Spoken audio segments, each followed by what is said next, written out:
The first thing I help people understand is that leadership is not something that is stems from a microphone and a speech. It really is, how are you going to influence the environment around you? Welcome back to Winning the Game of Life. I'm your host, Sudershan Chhabra. If you're a regular listener and viewer, welcome back. And if this is the first time you tune in or you're watching this video, you are among friends, and I'm your new friend, Sudershan Chhabra. Today, I'm featuring a very special guest. His name is Theodore Henderson. People know him as the Wisdom Man. Welcome to the show, Theo. Hey, Shawn, how are you? Thank you for having me. Wonderful, wonderful. I'm glad you woke up this morning and you are just helping me grow my show. And this is going to really help all my entrepreneur, and women entrepreneurs, and some of my immigrant entrepreneurs. So, fantastic. I did not do much research on your background because I wanted you to come here and tell everything fresh to the listeners and viewers. And at the same time, it will be so fresh for me so that I will have natural questions for you. So how about you just tell us a little bit about your background, bringing it to the way, like where you are today, how you became what you are today? Okay. Well, the truth is, why don't I start with my beginning work career. I won't go too far back, otherwise we'll be here for a week. But I was in technology, sales and sales management for over 20 years. And, I was there for the internet boom and all that good stuff. So I grew up with some of those applications that really started to come to fruition in the late 90s. And when I left the business in 2010, that was right before everyone actually knew what a cloud was. Now everyone knows what a cloud is. All right. So I intimately understand the internet-based application, managed services, all of that. But I actually had been in the business so long, I grew tired of it. And part of my therapy for myself was I wanted to leave the business and do something else. And so, like a lot of people, I said, well, I guess I'm going to write a book. And so in 2010, I started writing a book, and it was quite a departure because it was spiritual and business based all at the same time. And it took me about a year to write it. And when the book was finished, I resigned from my corporate job at the time. And moved on, decided I was going to pursue an entirely different career. I had no idea what that career was. But like a lot of people, I jumped and then I started looking for how long it was going to take me to reach the ground. And so what I ended up doing from there was the journey was actually quite interesting because as people asked me more questions about the book, a lot of it concerned career. In business, I ended up getting certifications that taught me about career, started teaching me about leadership and business, but from a perspective of actually being able to coach others. And so over the next several years after I left, I basically solidified myself as an author. I've written 3 books. One is called The Wisdom Compass, hence the name, The Wisdom Man. It's a 31-day journey of self-development and spiritual awakening and leadership. And then I wrote another leadership book, and then I wrote a cybersecurity book from an education perspective for business people and entrepreneurs. So that basically took me to today, where I'm an author, a coach, a trainer, and a teacher. And I teach on the subjects of leadership, business, or business management, depending on how you want to look at it, entrepreneurship, and I do cybersecurity education for businesses. So now my worldview and my market consists of entrepreneurs, small business people, and corporate professionals, as I do corporate training also around these same disciplines of leadership and business. and they tend to be middle managers, some executives, but I really love to work with first-time managers. So I don't know if I said too much for the audience, but that's who I am. No, it's a very nice way to represent that big journey in like a 2 minutes. But I still want to go back to your beginning of the like a 2010.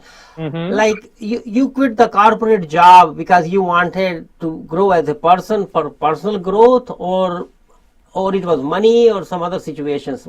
How you just took that big step? Oh, now you're going to go deep. Okay. Yeah. So I actually was in a corporate job. I mentioned I was sales and sales management. And the reason I actually quit the job, because I was never really at peace in my chosen profession, believe it or not. I was one of those people who many years before that, I was trying to figure out what to do. You know, I graduated college and I had my little degree and not a terrible amount of direction. And so what I ended up doing was I answered an ad that was, you know, hiring some folks in what was then the technology business at that time. And they, you know, basically, you didn't need to know any technology. They were going to teach you what they needed to teach you. And I guess it's sort of like a sports team where you can't find the exact skill set that you want for the team, so you just take the best athletes you can find and train them.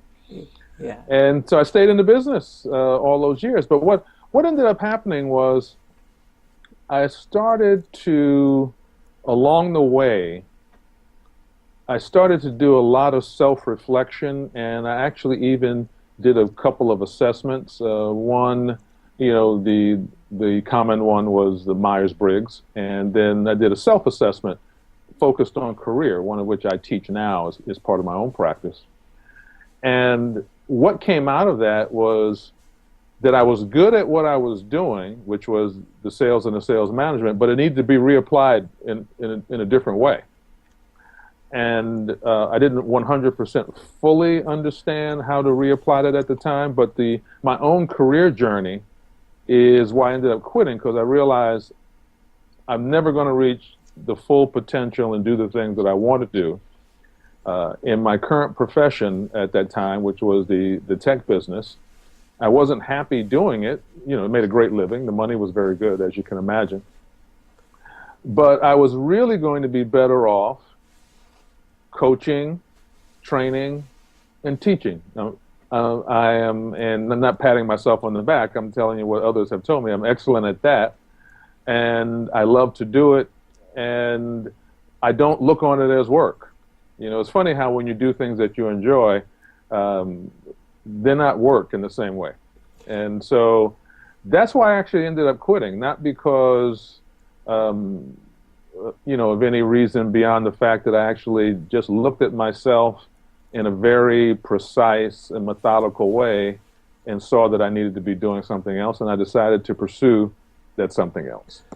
Okay, so if you got the same opportunity, and again, like right now, if it's 2010, you will do it again? Oh, absolutely. I would probably do it earlier. Okay, good. So actually, the real question is, some of my listeners and viewers may be going through what you went in 2010 or 2009 or 2008 or before. So what do you suggest? How they can follow the path you followed, or what they should be thinking, how they should be testing themselves? Or oh, sure. Well, if any of your listeners and viewers, if they ever Google me or look me up, my site is TheodoreHenderson.com. When they land there, they're going to see that I'm very clear that I work with entrepreneurs, business owners, and management professionals. If they read through what I have on the landing page, it's not a sales page. It's actually a page to give you an idea of how I can help you pursue the things that you actually might be thinking about, or pursue a way to understand what you might be better doing. And one of the ways I do that is I offer up a program called the 4 Cornerstones of Excellence. And what the four cornerstones are, it's a way for you to now start working, doing some of the self-reflection that I do in a high level way. It's not super deep, because as a coach and a trainer, I would take you through that myself. But it certainly will give you a taste of some things that you did not know about yourself that you can explore further, even if you decide not to work with me. The documents, it's a 30-day self-paced program, ideally completed within 30 days. And you get to step through some of the same decision-making processes that I currently use, but like I said, at a little bit higher level.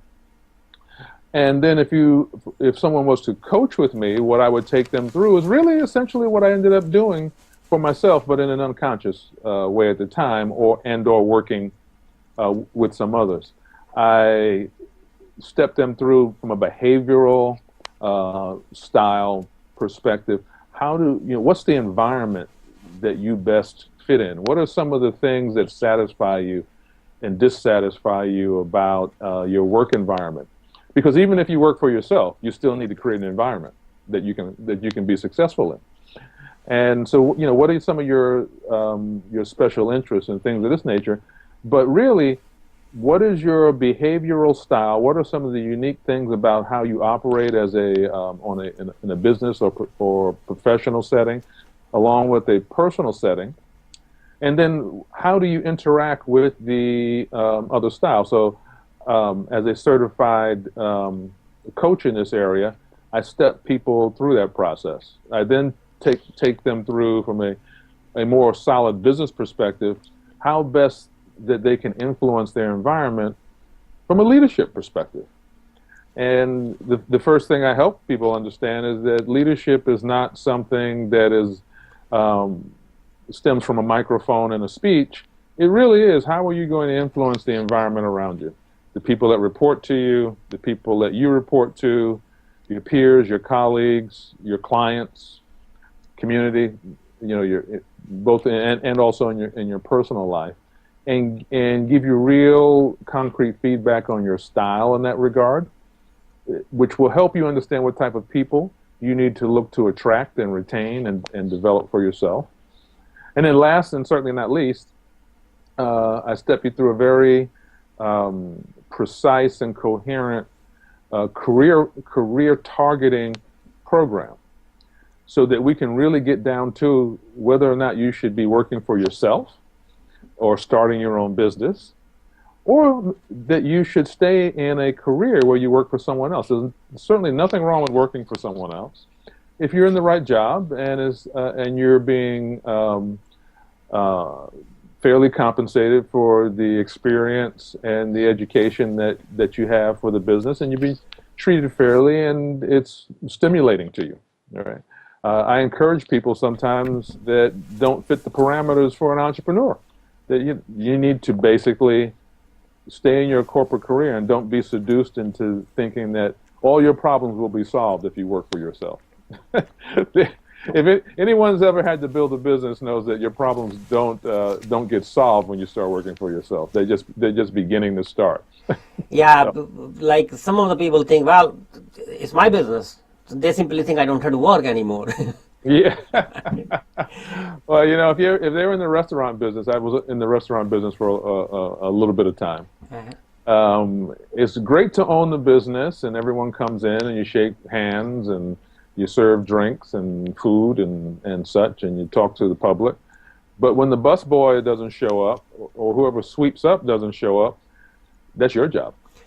And you have to be there, and it can get a little confining. So if you don't love the business, if you don't want to do all of the things necessary to make in my case, it was a small restaurant, had maybe 15 tables. If you're not willing to do what's necessary to make that run, then you shouldn't be in that business, because it doesn't run itself. I was in the restaurant business 3 times, and probably I have done more busing and dishwashing than all my employees together. Yeah. Well, you just gave people the formula for being in the business and making it work. You better know how to make drinks. You better know how to work the grill. and to be what we call a sous chef or prepare the stuff for the chef. And you certainly need to know how to clean up. Yeah, you're like a spare tire in the car, you know. Oh yeah, yeah, Mhm. and I didn't mind doing it, but it wasn't me. It really was not something that touched me in the way that people who love the business, it touches them, and you can tell by the way the restaurant looks and the food tastes and the employees act when someone really is hands-on and really engaged in the business. Yeah, I mean, running the business overall excites you. That doesn't mean every day you want to just be working for somebody not showing up. Exactly, exactly, and turnover. Of course, that's a business where your staff many times they're passing through because at least where I live, they're all actors. They just they're acting like staff, but everyone has a dream of being something else, and they don't necessarily look at it as a profession, even though you and I both no doubt have been to restaurants that the food was pricey and they've been around quite a long time, and probably many of the key players that work for the owner in that restaurant they've raised families on it and sent children to college and paid a mortgage. So Mhm. it all depends on how you want to approach your business. My attitude is if you can't embrace what you do with passion and purpose, you probably want to actually look for what that is. Yeah, And yeah, because they should start with what they really like to do. yeah, yeah, and many times people will take jobs just to keep the lights on. That's what I call them, a keep the lights on job. Uh-huh. But because of fear or lack of knowledge of how to proceed, they stay in these jobs and they're miserable. And they exhibit a lot of stress that they handle unfortunately, many times, in self-destructive ways. When you don't necessarily have to do that, sometimes you need to take a little bit of time and actually think about what you're going to do, as opposed to just doing whatever's passing by on the bus. Uh-huh. Okay, I'm really enjoying this conversation, but before we are too much into this interview, because all of a sudden we will be short of time. I see you are a best-selling author of several books. Mm-hmm. So how about you pick one of the book which is close to your heart and you spend next 5 minutes explaining that, because I know all these books are full of knowledge, Mm-hmm. but maybe I need to bring you back to the show once again. I will request you to come again. But today, how about you just tell us a little bit about one of your book which is really close to you and close Sure. to you think it will help my entrepreneur or entrepreneurs. Well, sure. I might end up briefly mentioning two, but let's take the leadership.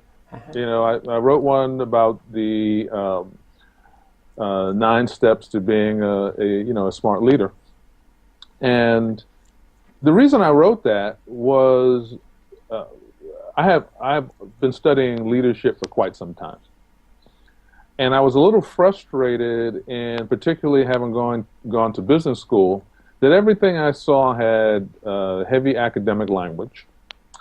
It had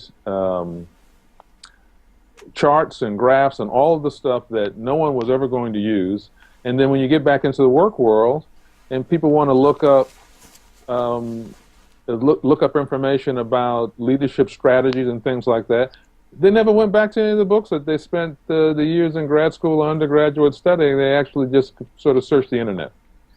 And what I had come to find out is that they were looking for things that were put in plain talk and straightforward language. They weren't looking for heavy academic, psychoanalytic, psychological stuff.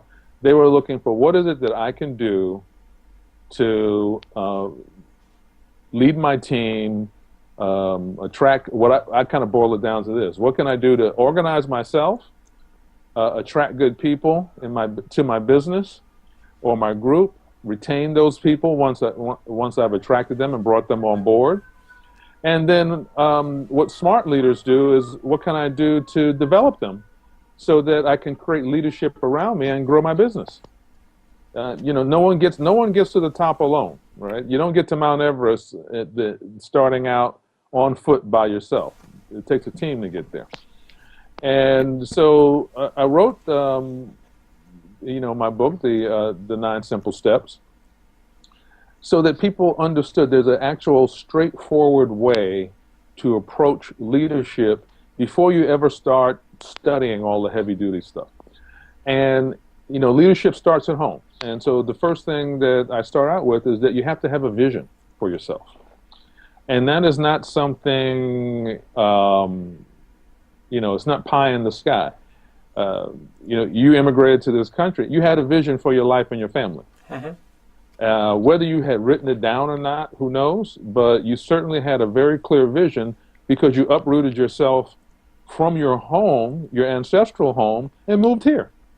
That is not a small feat that someone undertakes unless they're very clear about what they want to accomplish in life, or at least the road they want to be on. And so as a leader, you have a vision for your business. I'm talking in general, not just about you in particular, Shawn.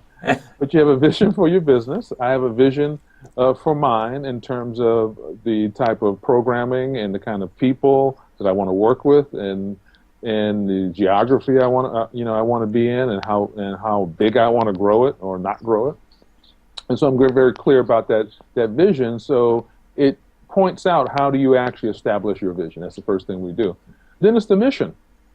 And the people don't understand mission. Sometimes they get it confused. The mission becomes the steps that you take to fulfill the vision. And how do you go about mapping that out so that you can communicate to the people that you have following you or working with you, where you're going, how you expect to get there, what are the things that everyone is expected to contribute, to it.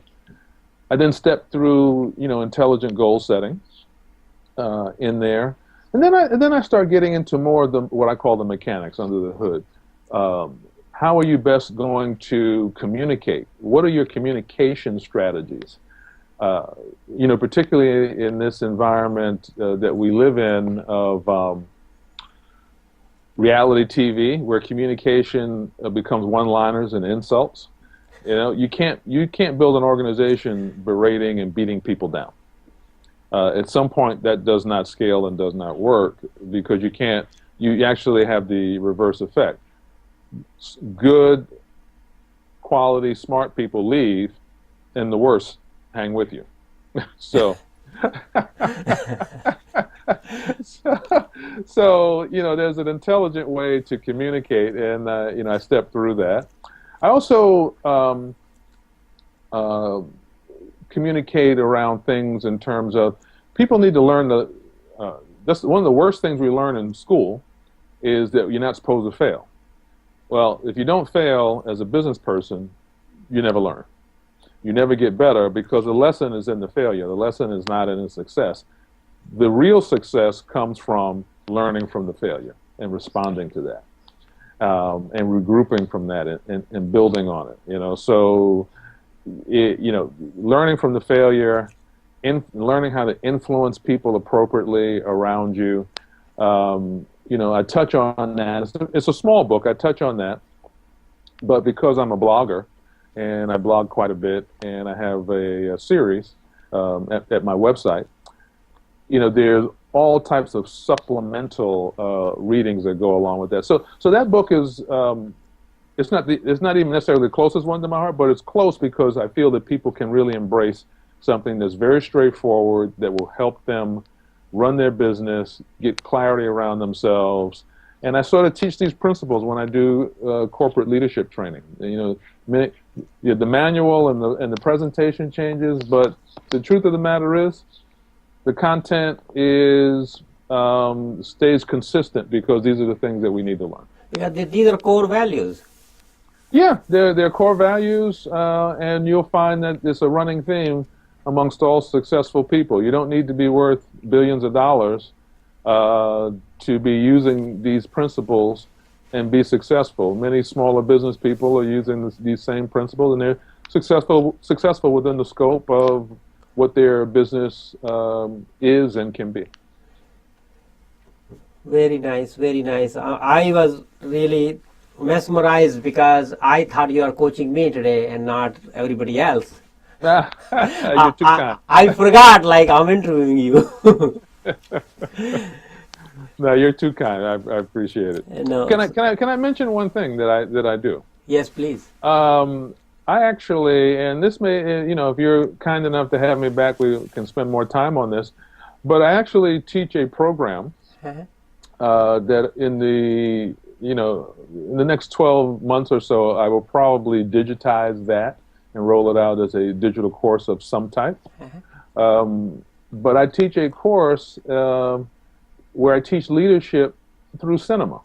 I use movies Uh-huh. to teach all of the most potent leadership concepts that we have. And the reason is simple is that, we're a very visual culture, very entertainment focused culture. So I take the thing that resonates with the culture. And I'm a movie buff myself. So I marry up my hobby with my other passion. And I found that people really learn a lot when you're able to take the right type of excerpts from movies, and I always use movies that are non-controversial is not the right word, but non-violent and non-controversial in the sense that we don't want people arguing about politics and religion. We want them understanding what they need to do to actually move their lives and their business and their career forward. And so I take films that actually can help us help the audience understand how to prioritize themselves for success, which is something that I teach, how to better influence people, how to communicate, how to define success for themselves, how to learn from failure, and how to live with intention. And they just come away, first off, they look at these movies in a different way, but you can learn a lot, whether it's, it's an event that's themed around something like women having to establish themselves and get equal pay in the workforce, or recent immigrants that have built businesses, or anything, or someone who's experienced a monumental amount of failure and had to change the way they think and approach and come into themselves in a very powerful way. So, I really enjoy teaching that program, and it's something where executives who've grown jaded and bored, let's say, with whoever's got the latest training, that they can also embrace and get rejuvenated a little bit themselves. What an excellent way to teach. People can just see all the visuals, and it's almost like a storytelling, and a lot of those viewers will be already like aware of that popular movie or something like that. Yeah, and I don't necessarily use something that is very popular at the moment, but I will use they tend to be classic films for the most part. But sometimes there are older ones, older black and whites that have a particular theme that still resonates and they're still timely today. But sometimes they're movies that are a few years old, so people will not have seen them recently. They'll be somewhat sort of familiar with them, so they won't be completely unfamiliar with them. But it won't be something that they will have just gone to the movies and seen, because I want to make sure that their minds are open enough that they're going to look at the content in a different way. And it's one of those things, and I'm sure you can identify with this, Shawn. I thought it was going to be an easy way for me to teach leadership. I never knew it was going to be so much hard work, because I had to craft my entire programming around multiple different movies. I have about 24 movies that I use. So it turned out to be what I thought was going to be a work saver turned out to be, let's just call it a labor of love. Emphasis on labor. Yeah, because it's a creativity, and if it's close to your heart, you're trying to do, it's a never-ending work, because it's never perfect.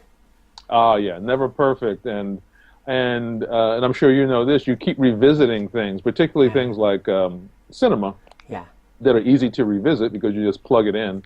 and revisit it right on the spot. But you keep looking at it differently, learning new things, all the time, and nuances that are in the material or on the screen that you now connect up to the material. So as I learn more, because I continue to study, my craft, my material expands, and what I get out of the cinema and take away from that and am able to share with the audience continues to expand. So, it's really become a dynamic force for me, and like I said, it's a labor of love, but it's one that I'm glad that I decided to take up.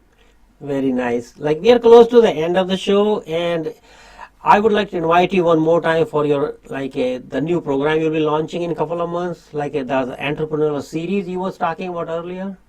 Yeah. So for people that really want to, they're on the fence. Let's say they want to work for themselves, or they at least want to explore that as a legitimate option. This series is going to be great for them because it's not something where I'm looking to charge people thousands and thousands of dollars. I've really come to appreciate, because I've taught this series in neighborhoods that are a little bit disadvantaged. And so I've seen people who thought in some cases there was no hope or limited hope, understand how maybe they could get something started. Maybe the fact that they bake a good cake, that maybe they can just start doing that right out of the kitchen and start selling something and actually see some reward for their efforts. And, maybe that'll develop into a bigger business over time. But just to see how you can get things started on a shoestring, or from personal savings, or with your partners and putting together some money, just to get things up and moving, because so many good ideas come from the fact that people need to just get moving. Yeah, because if they're not moving, they are not taking any action. They're just, it's like if there's no growth, you're dying. Exactly. And, an idea without action is just a dream. You got to take action on it. And so I lay that out very purposefully, in the series. And, what I can do for your listeners is I'll actually put up a special page for them, and to coincide with the release. And it'll be TheodoreHenderson.com /Shawn. And it needs to be /Shawn, otherwise they won't be able to get to it. Yeah, we'll put the links on the website anyway. Okay, great. And so what they'll have is I will have a specially discounted program put together, including the Entrepreneur Series and the what I call my Power Coaching Program, which is designed to get people off the couch and in motion with their ideas. I'm going to have that up there, very specially discounted, because they're your listeners, and also to show my gratitude for you having me on. Thank you. And my listeners and viewers will really thank you for that. We'll put all the links to your books on our website. Oh, thank you. And we really appreciate you coming to the show, and I'm sure my listeners and viewers will be tweeting and asking me to bring you back. And once your new program get launched, I will try to reach you and see how we can rearrange it. Oh, absolutely. I would certainly look forward to coming back. Speaking with you is like talking to an old friend. The only thing missing is, the coffee and the tea. Thank you, my friend. Have a nice day. All right. Thank you. Bye. Bye-bye.